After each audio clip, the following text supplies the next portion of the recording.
नमस्ते, जय हिंद दोस्त। तो स्वागत है आपके अपने परिवार रोजगार सारथी में। मैं राजेश कुमार। उम्मीद है आप सभी अच्छे होंगे, जबरदस्त होंगे।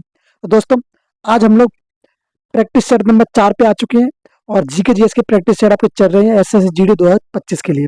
आप यहाँ पे देख के कंफ्यूजन मत होना, ये टाइपिंग मिस्टेक है, ये टाइपिंग मिस्टेक है, इसको देख के कंफ्यूज मत होना। ओके दोस्त, तो आज हम लोग प्रैक्टिस सेट नंबर 4 करेंगे और आपको बेहतरीन से 20 क्वेश्चन ऐसे मिलने वाले हैं जो आपके पेपर में आने के पूरे पूरे चांस होने वाले हैं इनके।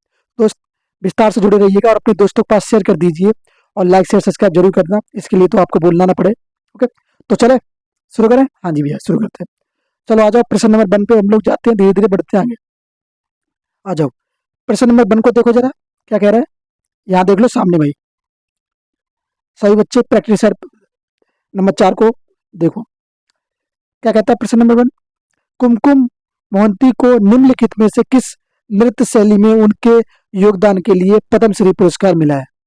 तो कुमकुम महंती को निम्नलिखित में से किस नृत्य शैली के लिए उन्हें कौन सा पुरस्कार मिला है? पद्म श्री। तो बताओ जरा, पद्म श्री पुरस्कार उनको किसके लिए मिला है? कौन सी नृत्य शैली के लिए मिला है? तो क्या ये छऊ नृत्य शैली से संबंध रखती है, क्या ये मणिपुरी से संबंध रखती है, या ये भरतनाट्यम से संबंध रखती है, या फिर आप कहेंगे भैया ओडिशा से संबंध रखती है? तो आप बताओ जरा भैया कि कुमकुम महात्री जो है वो किस नृत्य शैली से संबंध रखती है। और ये प्रश्न बड़ी इंपॉर्टेंट बन जाता है। पहली बात तो आप ये देखो कि इनको पद्मश्री मिला कब। तो आप कहेंगे भैया इनको जो पद्मश्री मिला वो मिला 2005 में। लिखो जरा, 2005 में इनको क्या मिला? इनको मिला पद्मश्री। ओके, 2005 में पद्मश्री मिलने के बाद फिर क्या हुआ? अब ये नृत्य शैली की बात हम लोग कर लें कि भाई किस नृत्य शैली से संबंध रखती है। आओ जरा देखो, सामने देखो, नृत्य शैली की अगर बात आती है तो आप कहेंगे भैया उड़ीसा, ये उड़ीसा नृत्य शैली से संबंध रखती है। अच्छा, अब इनमें हम लोग बात करेंगे भैया ओडिशा नृत्य शैली से और कौन कौन सी महिलाएं, व्यक्ति या फिर ना किरदार संबंध रखते हैं, बात करते हैं। तो पहले सुनो, एक तो कुमकुम महात्री होगी, सॉरी कुमकुम महात्री होगी। हाँ जी भैया, अब देखो जरा, अरुणा महात्री। हाँ जी भैया, अरुणा महात्री ये भी संबंध रखती है इससे ही। मोहंती, सॉरी मोहंती, ये भी संबंध रखती है किससे? ओडिशा नृत्य से। फिर उसके बाद आप बोलेंगे भैया, उसके बाद संयुक्त परिगृह ये भी संबंध रखती है। गंगाधर प्रधान, लिखते जाओ, मैं बोलते जाता आप लिखते जाओ। गंगाधर प्रधान, देवाशीष पटनायक, क्या बोलेंगे? देवाशीष पटनायक भी ओडिशा से संबंध रखते हैं। हाँ जी भैया, ओडिशा के प्रथम पद्म विभूषण किसको मिला? तो आप बोले 2000 में मिला किसको? लच्छू, सॉरी केलुचरण महापात्र, लच्छू नहीं थे, लच्छू महाराष्ट्र वाले हैं। ये केलुचरण महापात्र, जिन्हें ओडिशा के लिए सबसे प्रथम 2000 में सब प्रथम विभूषण मिला, पद्म विभूषण मिला। कब मिला? 2000 में। कौन? केलुचरण महापात्र जी को। ओके दोस्त, यहाँ तक किसी को कोई डाउट? बोले भैया नो डाउट। अच्छा जी, अब आ जाओ प्रश्न नंबर 2 पर। प्रश्न नंबर 2 क्या कहता है? निम्नलिखित में से डेमोक्रेट्स एंड डिसेंट पुस्तक के लेखक कौन है? कौन सी पुस्तक? देखो हिंदी में, हिंदी में देख लिया, अब इंग्लिश में सुनो। Who among the following is the author of the book democrats and dissent, इसके लेखक कौन है? अब बताओ जरा। तो आपके पास ऑप्शंस क्या है? अरुण शोरी, पहले पुस्तक देख लो, यहाँ पे इस पुस्तक के बारे में बात कर रहे हैं हम लोग। अरुण शोरी, रामचंद्र गुहा, या आप कहेंगे नालिनी सिंह, या गुरुचरण दास, क्या कहेंगे? या गुरुचरण दास। तो इन 4 व्यक्तियों में से जो डेमोक्रेट्स एंड डिसेंट के पुस्तक के लेखक कौन है? लेखक या लेखिका, तो बताओ कौन है? तो आप कहेंगे भैया ये पुस्तक के लेखक जो है वो हो जाएंगे कौन से? नाली नालिनी सिंह, या फिर और बताओ कौन हो सकता है? तो आप कहेंगे भैया नालिनी सिंह तो नहीं है, तो आप बताओ जरा। तो आप कहेंगे भैया वो हो जाएंगे रामचंद्र गुहा। रामचंद्र गुहा जो जी है इस पुस्तक के लेखक हैं। इंग्लिश वाले इंग्लिश में लगा लो और हिंदी वाले हिंदी में लगा लो। ओके, रामचंद्र गुहा इस पुस्तक के लेखक है। हाँ जी भैया, अब थोड़ी बात करें रामचंद्र गुहा जी के बारे में। चलो, इनकी एक पुस्तक है makes of the modern India, क्या बोले? मॉडर्न इंडिया, क्या बोला इन्होंने? Makes of the modern India, ये इनकी पुस्तक है। और क्या क्या लिखा है इन्होंने, सुनो जरा। गांधी के बाद भारत, गांधी बिफोर इंडिया, इनकी पुस्तक है, हाँ जी भैया। गांधी बिफोर इंडिया, इनकी पुस्तक है, हाँ जी। इंडिया आफ्टर गांधी, इनकी एक पुस्तक है। Gandhi before India, India after Gandhi, ये दो अलग अलग पुस्तक है। ओके, ये दोनों किसकी है, रामचंद्र गुहा जी की है। Okay, makes of the modern India, ये भी रामचंद्र गुहा जी की है। ओके, रिवील्स अगस्त द राज्य, okay, रिवेल against the Raj. Okay, तो ये किसकी पुस्तक है, ये भी रामचंद्र गुहा जी की पुस्तक है। अब थोड़ी बात करते हैं अरुणा शोरी के बारे में, कि अरुणा शोरी की पुस्तक कौन सी है, तो आप बोलेंगे टू सेंट्स। क्या पुस्तक है इनकी, टू सेंट्स, ये किसकी है, अरुणा शोरी की है। ओके, गुरुचरण देसाई, देसाई की पुस्तक कौन सी है, दास की, तो आप बोलेंगे अच्छाई की ओर। कौन सी पुस्तक है, याद कर लो, बहुत इंपॉर्टेंट पुस्तक है, पेपर में पूछी जाती है। अच्छाई की ओर किसकी पुस्तक है, बोलेंगे भैया अच्छाई की ओर जो पुस्तक है वो है गुरुचरण दास की। ओके, चलो प्रश्न नंबर 3 पे आ जाए मेरे शेर शेर में। यहाँ पे भी देखो किस मंदिर के बारे में बात कर ली गई, शेर मंदिर के बारे में। हाँ जी भैया, शेर मंदिर के बारे में। मुस्कुराओ आप रोजगार साथी के साथ हो, मुस्कुराओ आप रोजगार साथी के साथ हो। क्या बात करेंगे, शेर मंदिर भारत के किस राज्य में स्थित है। वेरी इंपोर्टेंट प्रश्न है, बहुत जरूरी बात बन जाती है क्योंकि ये प्रश्न पेपर में आया हुआ है। शेर मंदिर, ओके, तो शेर मंदिर जो है किस, भारत के किस राज्य में स्थित है। सबसे पहले शेर मंदिर के बारे में बात करते हैं, इसको खत्म करते हैं, सारी सभी बात इसके बारे में बात करते हैं। ये आप बोलेंगे महाबलीपुरम मंदिर इसको कहते हैं। ये महाबलीपुरम मंदिर जो कि यूनेस्को में शामिल हुआ, कब हुआ, आप बोलेंगे 1984 में। 1984 में ये कब हुआ यूनेस्को में शामिल। ओके दोस्त, ये कहाँ है, महाबलीपुरम में। कहाँ स्थित है, महाबलीपुरम, महाबलीपुरम, पूरा नहीं लिख पाया, आप लिख लेना महाबलीपुरम में। हाँ जी भैया, अब बात करो और क्या कर सकते हैं, सुनो। अगर हम बात करें राज्य की, तो राज्य आपके पास ऑप्शंस क्या है, उड़ीसा, तमिलनाडु, महाराष्ट्र, केरल। तो आप कहेंगे भैया ये सब जो राज्य है इनमें से एक राज्य आता है जिसको हम कहते हैं तमिलनाडु। तमिलनाडु वही राज्य है जहां सौर मंदिर स्थित है, यह बोलेंगे महाबलीपुरम का मंदिर स्थित है, और यूनेस्को 1984 में ये शामिल हुआ था। ओके, यूनेस्को में। अब बात आती है 1984 में और कौन सा मंदिर शामिल हुआ, तो आप कहेंगे भैया ओडिशा का एक मंदिर है जिसको क्या नाम दिया गया है, सूर्य मंदिर, जिसको कोंकण भी कहते हैं। ये भी 1984 में ही यूनेस्को में शामिल हुआ। कब हुआ, आप कहेंगे भैया 1984, 1984 में ये भी यूनेस्को में शामिल हो गया। अच्छा जी, बात करें क्या और कुछ मंदिर है तमिलनाडु के अंदर, तो आजा सुनो।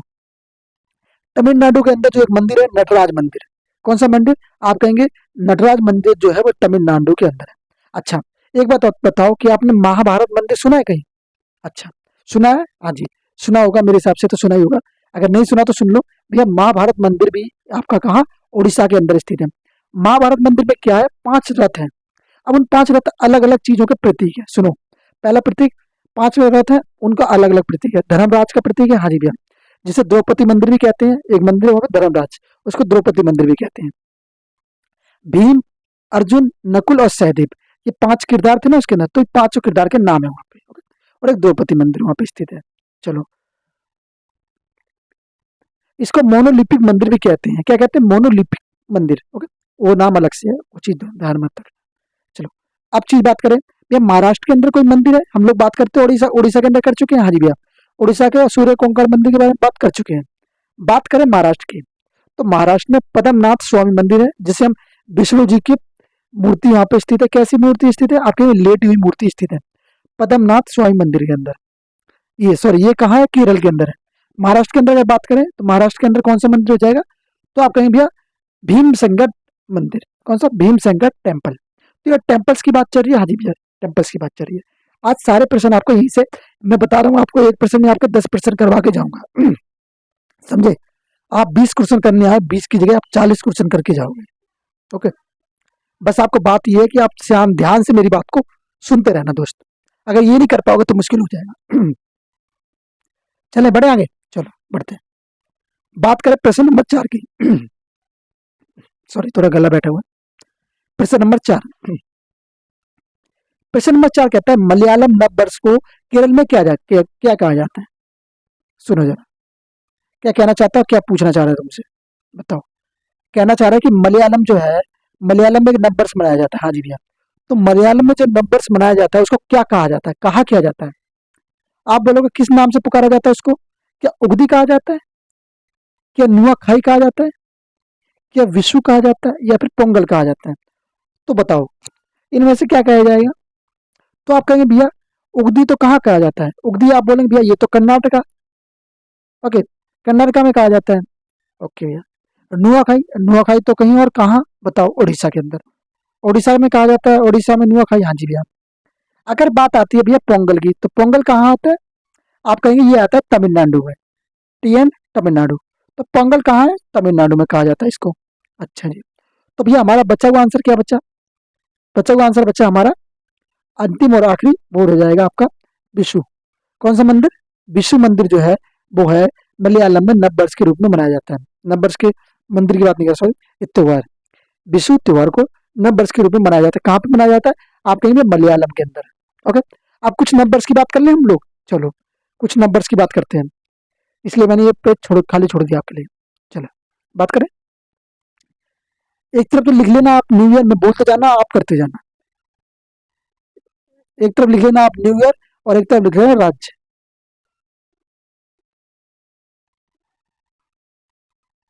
ओके, तो एक तरफ आप लोग लिख लेना न्यू ईयर और एक तरफ लिख लेना आप राज्य। अब लिखना शुरू करो और मैं बताना शुरू करता हूँ। सबसे पहले बात करेंगे हम लोग गुड़ी पड़वा। तो बताओ new new year Gudi Padwa? हाँ जी भैया। ये कहाँ मनाया जाता है? तो आप कहेंगे गुड़ी पड़वा जो है वो महाराष्ट्र के अंदर बनता है। आप लोगों को पता है तो बताते जाना मुझे, कमेंट बॉक्स के अंदर बताते जाना। कुछ पर्सन मैं आपके लिए कमेंट बॉक्स के लिए छोड़ूंगा, जो आप कमेंट बॉक्स का आंसर दोगे मुझे। ओके, बात करें नवरेह, तो नवरेह कहाँ मनाया जाता है? आप कहेंगे जम्मू कश्मीर के अंदर नवरेह त्योहार मनाया जाता है। ओके, बिहू कितने प्रकार के होते हैं? 3 प्रकार के होते हैं। अब बात करें उनमें से एक प्रकार का बिहू है जिसको कहते हैं बोहांग बिहू। तो बोहांग बिहू जो है कहाँ पे मनाया जाता है? ये प्रश्न आपके लिए है। 3 प्रकार के बिहू होते हैं, हाँ जी, तो उनमें से एक बिहू मनाया जाता है जिसको कहते हैं बोहांग बिहू। ये कहाँ मनाया जाता है? ये प्रश्न आपके कमेंट बॉक्स के लिए है। चलो, चोरा आबा, चोरा आबो, चोरा आबो ये कहाँ मनाया जाता है? बोलेंगे चोरा आबो जो है वो मनाया जाता है मणिपुर के अंदर। अच्छा जी, बैसाखी, इसका आंसर आप मुझे दो क्योंकि सब इस चीज से वाकिफ है, सबको पता होना चाहिए इसके बारे में। बहुत बार आप लोगों ने सुना होगा जो लड़के, चलो एक मैं आपको हिंट देता हूँ। हिंट क्या है? ये सिख लोग मनाते हैं। अब बता दो कहाँ का है? अच्छा, पोइल बैसाख कहाँ का है ये आप बताओ मुझे।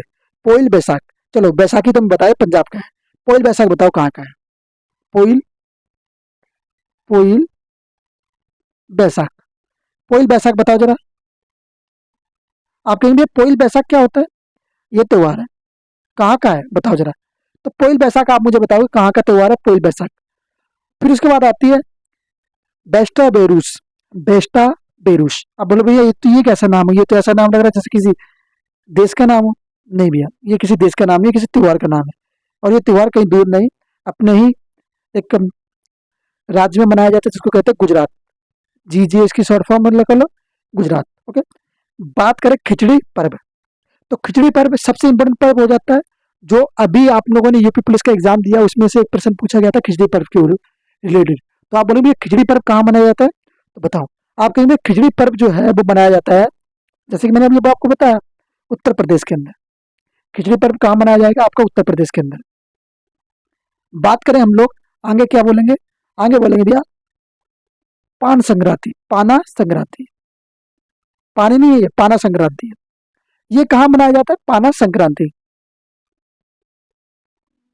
तो आपकी पाना संक्रांति जो है कहाँ मनाई जाती है? ओडिशा के अंदर। कहाँ के अंदर? ओडिशा में। ओके, ओडिशा के अंदर मनाई जाती है। हाँ जी भैया, ओडिशा के अंदर पाना संक्रांति मनाई जाती है। चलें, यहाँ तक मैंने सारे आपको बता दिए। गुड़ी पड़वा महाराष्ट्र, नवरोह जम्मू कश्मीर आपके लिए बताया था, बोंग बिहू आप बताओगे मुझे। अच्छा, अब बात करें प्रश्न नंबर 5 की। विधान चंद्र राय पुरस्कार किस विषय में दिया जाता है? विधान चंद्र राय पुरस्कार जो है किस विषय में दिया जाता है? ये प्रश्न आप मुझे बताओगे जल्दी जल्दी। पहले बात करते हैं विधान चंद्र राय पुरस्कार देना कब शुरू हुआ, और जो ये जो विधान चंद्र जी ने कब रतन मिला। बात करते हैं ये कब देना शुरू हुआ, तो एक मिनट, 1961 में देना शुरू हुआ। किसको मिला? बिधान चंद्र को भारत रत्न मिला। अब ये क्या था, ये वेस्ट बंगाल के फर्स्ट सीएम थे, पहले सीएम थे वेस्ट बंगाल को। बात करें 1 जुलाई को हम लोग और कुछ मनाते, बड़े डॉक्टर्स डे भी मनाते हैं 1 जुलाई को। ओके, किस क्षेत्र में दिया जाता है? किस विषय में? कानून के विषय में, वास्तुकला के विषय में, खेल के विषय में, या फिर आप कहेंगे दवा के विषय में? तो बोले भैया ये सब चीजें तो हमें समझ में नहीं आ रही, पर एक चीज समझ में आ रही है कि विज्ञान चंद्र राय, ये हमें कुछ ऐसा लग रहा है कि जैसे हो सकता है शायद दवा से संबंधित है। तो आप कहेंगे हाँ जी भैया दवा से संबंधित है। अगर बोले इसकी स्थापना कब करेगी विज्ञान चंद्र राय खेल की, तो आप कहेंगे भैया 1962 में, 1962 में इसकी स्थापना करी गई। और ये 61 में क्या हुआ था? 61 में इन्हें दिया गया था, जो कि वेस्ट बंगाल के प्रथम सीएम थे। ओके, और कुछ चीजें हो सकती हैं। हाँ जी भैया, पहली बार किसे मिला? आप बोलेंगे 1973 में किसको मिला? संदीप बैनर्जी। किस क्षेत्र में? बोले दवा के क्षेत्र में, चिकित्सा के क्षेत्र में, मेडिसिन के क्षेत्र में। ओके, इंग्लिश वाले लिख लो मेडिसिन। चलिए कुछ अवार्ड की बात करते हैं, चलो आ जाओ, कुछ अवार्ड की बात कर लेते हैं हम लोग। जैसे बोले Kalinga award, Kalinga award plus Shanti Swarup Bhatnagar award, ये किस क्षेत्र में दिया जाता है? तो बोले भैया ये विज्ञान के क्षेत्र में दिया जाता है, कलिंग। अच्छा, धनवंतरी अवार्ड, बताओ जरा, धनवंतरी अवार्ड किस क्षेत्र में दिया जाता है? धनवंतरी, तो आप कहेंगे धनवंतरी जो है वो किस क्षेत्र में? मेडिसिन के क्षेत्र में दिया जाता है, चिकित्सा के क्षेत्र में। अच्छा, बोला रॉन्ग, बोला sorry Vora long, Vora long, ये किस क्षेत्र में? बोले भैया कृषि क्षेत्र में। जैसे समझ में आ रहा, बोरा लॉन्ग, बोरा से, बोरा का प्रयोग कहाँ करते हैं? बोरे का प्रयोग कहाँ करते हैं? कृषि में, कट्टे का प्रयोग है। तो ये बो वाले कट्टे नहीं जो चल जाएंगे दाएं, बोरे वाले, बोले कृषि, कृषि क्षेत्र से। गोल्डन पांडा, ये क्या कहेंगे? अच्छा भैया ये क्या है गोल्डन पांडा? हाँ जी, गोल्डन पांडा किस क्षेत्र में दिया जाता है? आप कहीं पर्यावरण के क्षेत्र में दिया जाता है। अच्छा, आचार्य द्रोणाचार्य, ये जो अवार्ड है वो किस क्षेत्र में दिया जाता है? इससे तो सब वाकिफ होंगे, प्रश्न पूछा गया था, अभी आया था 2024 में जीडी जब आया था, तो उसमें प्रश्न पूछा गया था इससे संबंधित कि आचार्य द्रोणाचार्य अवार्ड किस क्षेत्र में दिया जाता है। और यूपी पुलिस का एग्जाम आया था, उसमें भी पूछा गया था। तो फिर आपको पता है कि प्रश्न तो बढ़ रहे हैं यहाँ से। हाँ जी, तो बताओ। तो आपके लिए ये दिया जाता है खेल के क्षेत्र में। ये दो अवार्ड है, एक तो अर्जुन अवार्ड और द्रोणाचार्य अवार्ड, दो अलग अलग अवार्ड है, अर्जुन अवार्ड और द्रोणाचार्य अवार्ड। तो जो अर्जुन अवार्ड है वो कब दिया जाता है? 1961 में, और द्रोणाचार्य अवार्ड 1958 में, इसकी 85 में शुरू हुई। चले, दादा साहब फाल्के अवार्ड, ये आप बता दो किस क्षेत्र में दिया जाता है? दादा साहब फाल्के अवार्ड। भाई फिल्म देखते हो ना सब? बोले हाँ भैया फिल्म तो बहुत देखते हैं। अरे अच्छा, नई फिल्म बताना जरा, कौन सी देखी अभी फिलहाल? भाई फिल्म से थोड़ा दूर हो जाओ, समझे, लाइफ पे ध्यान दो। तो फिल्म तो हर समय मिल जाएगी, फिल्म आप 20 साल बाद देखो वो भी आपको फिर भी मिल जाएगी टीवी पे, ऑनलाइन सर्च करोगे मिल जाएगी। पर आपकी लाइफ जो है ना वो 20 साल बाद ऐसी नहीं रहेगी मेरे दोस्त। 20 साल बाद पता नहीं आप कहाँ होगे, कैसे रहोगे, कैसे होगे, कोई भरोसा नहीं है। तो इसलिए अभी अपने करियर पे फोकस करो। फिल्म तो बात की बात है, जब आप ज़्यादा स्ट्रेस में हो जाओ तो फिल्म देख लो, वरना फिल्म पे अभी फोकस मत करो मेरे दोस्त। बात करें मूर्ति देवी पुरस्कार, ये किस क्षेत्र में? बोलेंगे साहित्य के क्षेत्र में। आर डी बिरला क्षेत्र, आर डी बिरला अवार्ड किस क्षेत्र में? फिजिक्स के क्षेत्र में। जेसीबी अवार्ड, ये किस क्षेत्र में दिया था? अच्छा भैया जेसीबी वो गाड़ी तो नहीं जो चलाते हैं जिससे मिट्टी खोदते? नहीं भैया, वो जेसीबी नहीं, ये एक अवार्ड है, जेसीबी नाम है। ये साहित्य के क्षेत्र में दिया जाता है। किस क्षेत्र में? साहित्य के क्षेत्र में। चले बढ़े आगे। हाँ जी दोस्त आगे आ जाओ। बोलेंगे शहीद परवेज खान, बंदूक मुखर्जी और अनुष्का शंकर निम्नलिखित में से किस वाद्य यंत्र से जुड़े हैं? क्या बोला? एक बार दोबारा सुनो। शहीद परवेज खान और बंदूत्य मुखर्जी और अनुष्का शंकर, ये तीन व्यक्ति जो है किस वाद्य यंत्र से जुड़े हुए हैं? मतलब तीनों व्यक्ति कौन सा यंत्र बजाते हैं? वाद्य यंत्र। क्या पूछा?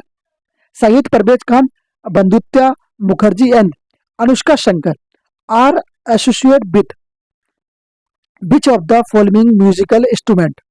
तो कौन सा म्यूजिकल इंस्ट्रूमेंट ये लोग बजाते हैं, वाद्य यंत्र? इंग्लिश वाले समझ लो, हिंदी वाले समझ लो। क्या ये सरोद बजाते हैं? तो आप बोलेंगे सरोद से तो भैया कोई अलग है, कौन है सरोद से? आप बोलेंगे अमन, अली, अयान अली और विकास महाराज, ये दोनों भाई हैं। अमन अली और अयान अली क्या है, दोनों भाई हैं। विकास महाराज। अब बात करते हैं सरल रानी, ये तीनों क्या है, इसी क्षेत्र से संबंध रखते हैं, स्रोत से। बात आती है अगर हम लोग सब बात करें सितार की, तो हाँ, हमारा जो राइट आंसर होगा वो सितार हो जाएगा। ये तीनों व्यक्ति शहीद परवेज खान और बंदुत्या मुखर्जी और अनुष्का शंकर, ये तीनों जो संबंध रखते हैं वो रखते हैं किससे, क्या कहेंगे आप, बोले भैया सितार से। अच्छा, बीना से संबंध कौन रखता है बताओगे आप, ये कमेंट बॉक्स के लिए आपका प्रश्न कि भैया बीना से संबंध कौन व्यक्ति रखता है। संतूर, संतूर से शिव कुमार शर्मा और राहुल शर्मा, दो व्यक्ति हो जाएंगे संतूर से। अच्छा, भजन सोपरी, अच्छा जी, अभय सोपरी और शतक रुतक चौधरी, ये संतूर से संबंध रखते हैं। चलो, इंपॉर्टेंट प्रश्न, प्रश्न नंबर 7, निम्नलिखित में से कौन सा नृत्य रूप झारखंड राज्य से संबंधित नहीं है। ऐसा ही लगे जैसे आपको स्टैटिक कराया जा रहा है। हाँ जी, स्टैटिक का ही क्वेश्चन है ये, स्टैटिक ज्यादा पूछा जाता है ना, इसलिए। निम्नलिखित में से कौन सा नृत्य रूप झारखंड राज्य से संबंधित है, बोलेंगे कौन सा नृत्य है, क्या पूछ रहा है, घिमास, जमदा, कर्मा, या आप कहेंगे पाइका। घिमसी, जमदा, कर्म या फिर पाइका, तो बताओ इन सब में से कौन सा नृत्य जो है झारखंड राज्य से संबंध रखता है। इंग्लिश वाले हिंदी वाले दोनों देख लो, आराम से देख लो, आ जाओ आप बताओ आंसर। तो आप बोलेंगे ये चारों में से जो आंसर है वो राइट आंसर बताओ जरा आप। अच्छा, बात करें अगर घिमसा, तो घिमसा तो भैया कहाँ मनाया जाता है, ये मनाया जाता है आंध्र प्रदेश के अंदर। ओके, अब आप इसका आंसर ना आप मुझे कमेंट बॉक्स में बताओगे, क्योंकि ये प्रश्न मुझे लग रहा है आपको कमेंट बॉक्स पूछने के लिए, तो इसका आंसर आप मुझे कमेंट बॉक्स में बताओगे। इतनी देर से मैं स्टैटिक पढ़ा रहा हूँ, स्टैटिक के लिए कमेंट बॉक्स के लिए ये पहला प्रश्न मैंने आपको दिया है। चले बढ़े आगे, बात करते हैं हम लोग प्रश्न नंबर 8 की, आ जाओ। भारतीय संविधान के अनुच्छेद 32 और 226 के तहत कितने प्रकार की रीट जारी की जा सकती है।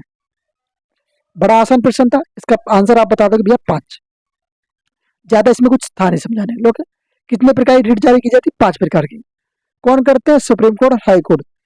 ऐसी सुनवाई राइट की, यस बाध्य है, इसमें सुनवाई कौन कर सकता है, ऐसी कर सकता है, एससी, एचसी नहीं, सुप्रीम कोर्ट कर सकता है, हाई कोर्ट नहीं कर सकता, हाई कोर्ट इसमें बाध्य नहीं है। हाई कोर्ट सुप्रीम कोर्ट के खिलाफ कोई रिट जारी कर सकता है, कोई सी भी। तो आप बोलेंगे प्रतिषेध, कौन सी रिट जारी करेगा, बोले प्रतिषेध रिट जो है वो हाई कोर्ट किसके खिलाफ जारी करेगा, सुप्रीम कोर्ट के खिलाफ कर सकता है। बात करते हैं रिट, तो कितने प्रकार की रिट है, हम लोगों ने बात करी 5 प्रकार की। अब 5 रिटों के नाम सुन लो जरा। आप कहोगे बंदी प्रत्यक्षीकरण, ये 24 आवर्स के अंदर आपको क्या करना होगा, न्यायालय में जाके जज के सामने किसी व्यक्ति को अगर आपने गिरफ्तार किया है तो आपको न्यायालय में जाकर उसके सामने पेश करना होगा। या मान लो किसी पुलिस वाले ने आपको गिरफ्तार किया तो आप उससे कहोगे भाई साहब मुझे 24 घंटे के अंदर अंदर अपने मजिस्ट्रेट के पास ले जाओ, अगर नहीं ले जाते तो उसके खिलाफ भी एक्शन हो सकता है, जिस भी पुलिस वाले ने आपको पकड़ा होगा। ओके, तो ये आपका अधिकार है। ये किसके खिलाफ आता है, बंदी प्रत्यक्षीकरण के खिलाफ। परमादेश, ये भी एक अधिकार है, हाँ जी भैया। और प्रतिषेध, ये भी आदेश है, और एक उत्प्रेषण। ओके, और फिर बोलेंगे अधिकार प्रेक्षण। ये 3-4 प्रकार के अधिकार थे। ओके दोस्त, अब बात आती है भैया सबसे इंपॉर्टेंट प्रश्न, प्रश्न नंबर 9। प्रश्न नंबर 9 में क्या कहता है, माना राजेश और ऋषि, माना राजेश और ऋषि एक रेस्टोरेंट में प्रबंधक के रूप में काम कर रहे हैं। राजेश और ऋषि क्या हो रहे हैं, एक रेस्टोरेंट में प्रबंधक के रूप में काम कर रहे हैं, लेकिन उन्हें समान काम के लिए समान असमान वेतन मिलता है। समान काम के लिए क्या होता है, असमान वेतन मिलता है। राज्य के नीति निर्देशक सिद्धांत का कौन सा अनुच्छेद समान काम के लिए समान अधिकार समान वेतन का प्रावधान करता है। अब बताओ कौन सा अधिकार कहता है कि भैया जो समान काम करेगा तो किसी समान वेतन दिया जाएगा, कोई भेदभाव नहीं किया जाएगा वेतन के मामले में। तो बताओ क्या अनुच्छेद 41 है, या अनुच्छेद 39 है, या अनुच्छेद 40 है, या अनुच्छेद 38 है। तो आप कहेंगे ये समान काम के लिए समान वेतन जो अधिकार है वो अनुच्छेद आता है, आर्टिकल आता है, आर्टिकल 39। कौन सा आर्टिकल होगा, आर्टिकल आप कहेंगे 39 के अंदर जो है समान वेतन समान काम के लिए समान वेतन का अधिकार रखा गया है। क्लियर? ओके। बात करें 41 के अंदर, फिर क्या है? 41 के अंदर है बेरोजगार, बंधुत्व, विकलांग, शिक्षा और सार्वजनिक मदद। ये 41 के अंदर है। अगर बात करें, हम लोग 33 के बारे में बात कर चुके हैं, 39 के बारे में, सॉरी। अनुच्छेद 40 क्या कहता है? ग्राम पंचायत की बात 40 में करिए, ग्राम पंचायतें होंगी। हाँ जी भैया। 38 का लोक कल्याण के बारे में बात करेगी। 38 में क्या? लोक कल्याण के बारे में बात करी गई है। क्लियर यहाँ तक? बोलेंगे हाँ जी भैया क्लियर। चलो, अगर बात करें संविधान के भाग 3 में क्या रखा गया है? डीपीएसपी को रखा गया। क्या बोलेंगे? राज्य के नीति निदेशक तत्व में, वो तो भैया अलग है। अगर बात करें डीपीएसपी 4 में है। अगर बात करें 3 में, भाग 3 में क्या है? तो आप बोलेंगे फंडामेंटल राइट्स, मौलिक कर्तव्य। कहां से कहा था? 12 से 35 तक। ओके, तो 12 से 35 तक ये मौलिक कर्तव्य आपके रखे गए। डीपीएसपी क्या है? ये हमने आयरलैंड से लिया। हाँ जी भैया। आर्टिकल कौन सा था उधर का? तो आप बोले 45 से लेते हैं। अगर बात करें भारत के किस आर्टिकल के अंदर रखा गया, तो 36 से 51 तक हमारे कौन से हैं? ये बोलेंगे डीपीएसपी, राज्य के नीति निर्देशक तत्व। चले बढ़े आगे। प्रश्न नंबर 10। प्रश्न नंबर 10 को देखो जरा। निम्नलिखित में से किस अनुच्छेद में पूरे भारत में एक समान सिविल संहिता का उल्लेख है? पूरे भारत में एक जैसी सिविल संहिता रहेगी, किस अनुच्छेद के तहत बोला गया है? तो आप कहीं भी ये बोला गया है आर्टिकल 44 के अंदर। मैं जल्दी जल्दी आपको क्लियर कराता हूँ, टाइम थोड़ा ज्यादा हो रहा है। 44 के अंदर। ओके दोस्त। बात करें 42, तो आप बोलेंगे काम, न्याय और संगत। ये सब किसके अंदर है? ये बोलेंगे काम, न्याय, संगत और प्रसूति। ये किसके? 42 के अंदर है आर्टिकल। आर्टिकल 48 क्या कहता है? कृषि और पशुपालन इसके अंदर आ जाते हैं आर्टिकल 48 के अंदर। सिविल कोड लागू करने वाला पहला राज्य कौन बनाता है भारत के अंदर? तो गोवा। सावधानिक तौर पर यूसीसी को अपनाने वाला राज्य, तो आप बोलेंगे उत्तराखंड, सावधानिक तौर पे। अच्छा भैया, अरबी ग्रंथ किताब उल हिंद देश के द्वारा लिखा गया है, तो बताओ किताब उल हिंद किसके द्वारा लिखा गया है? तो आप बोलेंगे ऑप्शन से भैया अपने पास है क्या क्या? जियाउद्दीन, सुल्तान महमूद, अलबरूनी या इब्न बतूता बगल में जूता। इसको हम ऐसे याद करते हैं। इब्न बतूता कैसे याद करते हैं? इब्न बतूता बगल में जूता। चले, अच्छा जी सुनो जरा। अगर हम बात करते हैं किताब उल हिंद की, तो किताब उल हिंद पेपर में पूछा जाता है। अब बात आती है किसने लिखा, तो आप कहेंगे ये है जो व्यक्ति है वो है अलबरूनी। कौन हो जाएगा? अलबरूनी। अलबरूनी जो है किताब उल हिंद का लेखक है। अच्छा जी, चलें। अगर बात करते हैं हम लोग अलबरूनी के बारे में, तो अलबरूनी भैया भारत में आया, आक्रमण किया क्या इसने? हाँ जी, बहुत बार भारत में आया, बहुत बार आक्रमण किया। ये अरबी थे। हाँ जी, अरबी कब आया भारत में? तो आप बोलेंगे 1711 में अरबी आना शुरू हुए। अगर हम क्रम वाइज जाने तो कौन कौन आए पहले? तो पहले बोलेंगे ईरानी आए, फिर यूनानी आए, फिर हिंद यूनानी आए, उसके बाद शक, पल्लव, फिर उसके बाद कुषाण, और फिर उसके बाद आप बोलेंगे अरबी आए जो कि 1711 में, फिर उनके बाद तुर्क आते हैं। ओके, ये क्रम था। अगर बात करें अलबरू जो 1711 में अरबी आया, तो वो कब आया? 1711 में, हाँ जी एडी में। तो सबसे पहले कौन आया? तो बोलेंगे अब्दुल्ला। जो सबसे पहले आया वो आया अब्दुल्ला और बुंदेल, ये दो व्यक्ति आए। और फिर इन्होंने युद्ध किया। कौन से क्षेत्र में? सिंध का क्षेत्र था, राजा ताहिर था वहां का, यहाँ पे युद्ध हुआ, पर ये उसमें असफल रहे। फिर क्या होता है? फिर 1711 में ही एक व्यक्ति आता है जो कि एमबी के मोहम्मद बिन कासिम, जिसको हम कहते हैं मोहम्मद बिन कासिम, वो भी आया। कब आया? 1711 में आया, और ये अपने इस युद्ध में सफल रहा। दाहिर को इसने हरा दिया था। दाहिर की दो बेटी थी, निर्मला देवी और, बताना नाम एक का, आप बताओ। तो ये दोनों आए थे। चले, प्रश्न नंबर 12। प्रश्न नंबर 12 क्या कहता है? 1867 में मुंबई में किस संस्था की स्थापना करी गई थी? 1867 में मुंबई में किस संस्था की स्थापना करी गई थी? तो बोलेंगे प्रथम समाज की, ब्रह्म समाज की, आर्य समाज की और रामकृष्ण मिशन की। ये टॉपिक मैंने आपको परसों ही पढ़ा के कंप्लीट किया है। इसकी थ्योरी क्लासेस आपको हमारे चैनल रोजगार सारथी पे मिल जाएगी, वहां से जाके थ्योरी क्लासेस देख लेना, तो समझ में आ जाएगा। अगर आप बात करेंगे भैया प्रथम समाज की स्थापना, तो ये जो हुई है वो मुंबई के अंदर हुई है। कब? 1867 के अंदर। कहां पर? मुंबई में हुई है प्रथम समाज की स्थापना। हाँ जी भैया। अगर आप बात करें करने वाले कौन थे, Atmaram Pandurang plus RG Bhatnagar plus RC Sen, 3 व्यक्ति इसको स्थापना करने वाले थे। अगर अब बात आती है ब्रह्म समाज की, तो ब्रह्म समाज 1828 में हुआ। राजा राम मोहन राय जो सती प्रथा के खिलाफ उन्होंने काम किए थे, सती प्रथा को रोकने के काम किए थे राजा राम मोहन राय को, इसलिए जानते हैं हम लोग।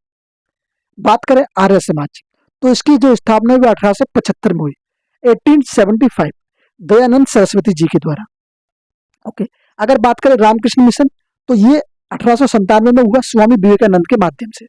चलें, अगर एक चीज और आती है, कुछ एग्जाम्पल के तौर पर देखें, जैसे बात करें सत्य शोधक समाज, तो इसकी स्थापना करी ज्योतिबा फूले ने। ज्योतिबा फूले, हाँ जी भैया, 1873 में, 1873 में। देव समाज शिव नारायण अग्निहोत्री ने करी। कब करी, बोलेंगे भैया शिव नारायण अग्निहोत्री ने जो करी है वो करी 1887 में। ओके दोस्त, 1877 में, ओ सॉरी 1887 में। अभिनव भारत समाज की 1904 में हुई स्थापना, बीडी सावरकर। किसने, बीडी सावरकर। बीडी सावरकर, मुझे पूरा नाम बताना आप लोग एक बार। निम्नलिखित में से 13 नंबर प्रश्न, निम्नलिखित में से झीलों में से किस झील को भारत में एकमात्र तैरते द्वीप की झील के रूप में जाना जाता है? तो वो कौन सी झील है? क्या वो लोकटाक झील है? आप बोलोगे भैया क्या वो लोकटाक झील है जिन्हें तैरते द्वीप की झील के रूप में जाना जाता है?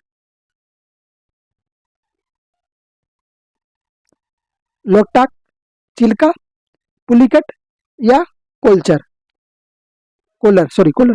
तो आप बोलेंगे लोकटाक जो झील है इसे हम लोग कहते हैं एक तैरते द्वीप के रूप में झील। अच्छा जी, याद करना, बहुत अच्छी इंपोर्टेंट प्रश्न है।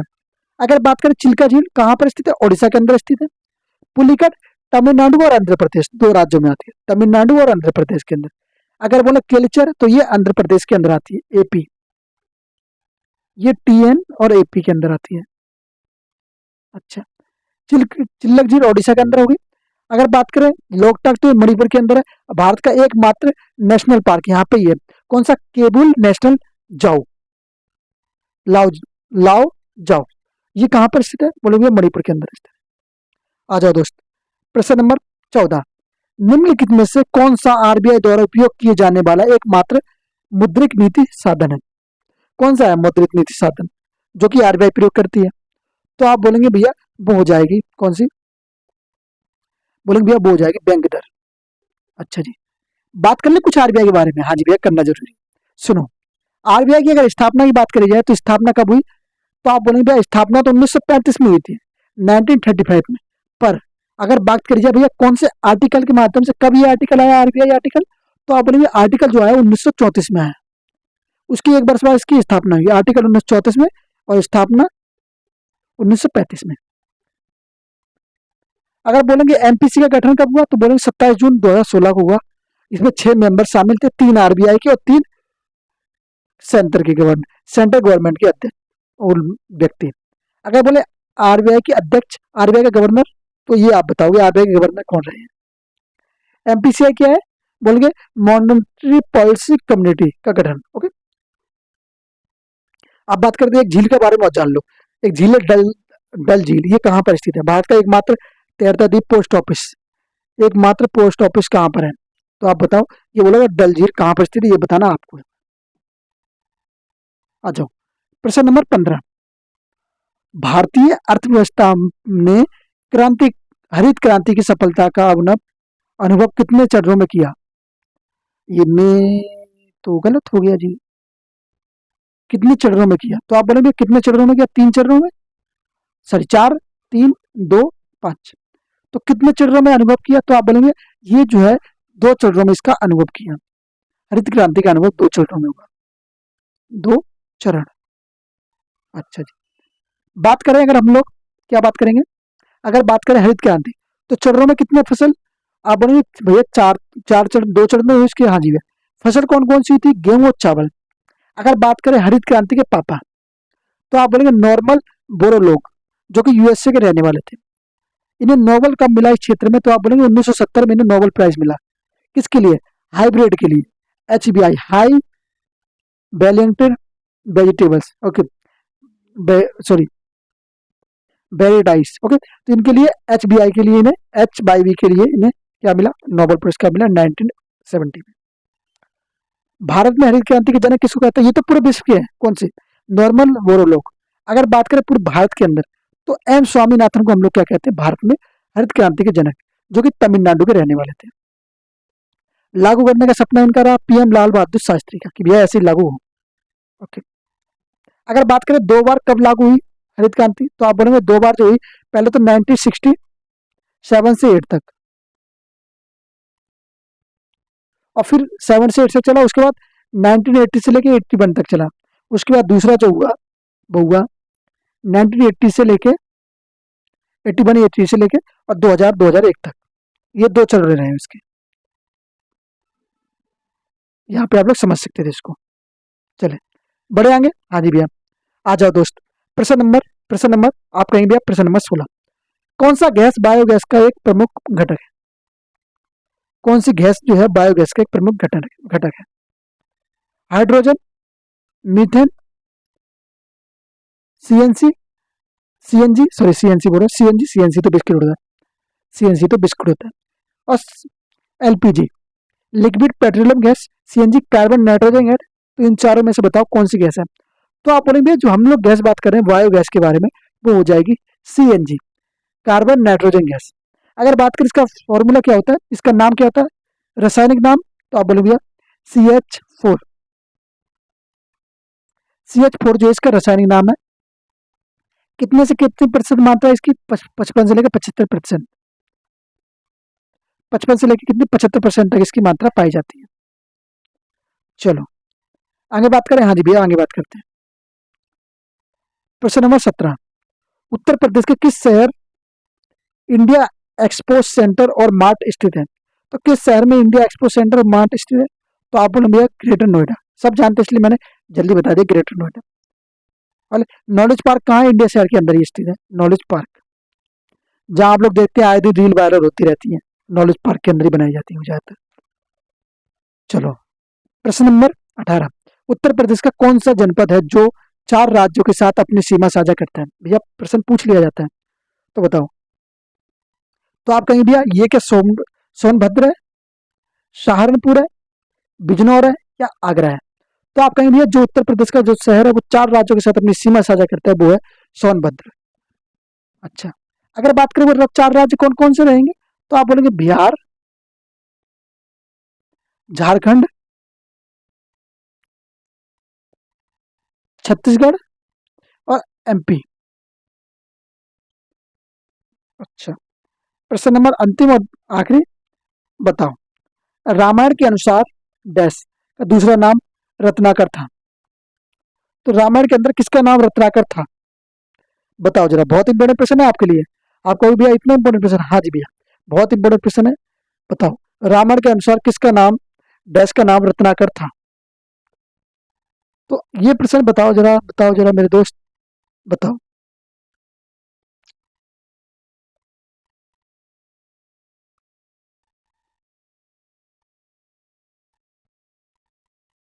बताओ ये प्रश्न का उत्तर आप मुझे बताओ जल्दी से जल्दी, बताओ। ये प्रश्न मैं आपको देता हूँ कमेंट बॉक्स के लिए। ये प्रश्न मैं देता हूँ आपको कमेंट बॉक्स के लिए। और क्वेश्चन नंबर 20 आज हमने किया नहीं है, लिखनी वो इस पर टाइप नहीं हो पाया, तो उसके लिए सॉरी। आप लोग लिख लीजिए, भारत का सबसे बड़ा हड़प्पा पुरा स्थल है। ये प्रश्न रहेगा इसका आपका। तो भारत का सबसे बड़ा पुरा स्थल कौन सा है? आप इस पर कमेंट बॉक्स में मुझे इसका आंसर देंगे। तो 3 प्रश्न मैंने आपसे आपके लिए पूछे, आपसे पूछे कमेंट बॉक्स के लिए। तो इन तीनों प्रश्न का आंसर आप मुझे कमेंट बॉक्स में देंगे। आई होप आप लोग अच्छा आंसर देंगे और राइट आंसर देंगे। उम्मीद मैं यही करूंगा आप सभी से। और पढ़ते रहिए दोस्त, और अपनी मेहनत को सक्सेस बनाते रहिए, मेहनत करते रहिए, जिससे आपको सक्सेस जरूर मिलेगी। ओके, उम्मीद करूंगा ये चीज समझ में आ गई। तो मिलते हैं नेक्स्ट वीडियो में। जय हिंद, नमस्ते, जय भारत।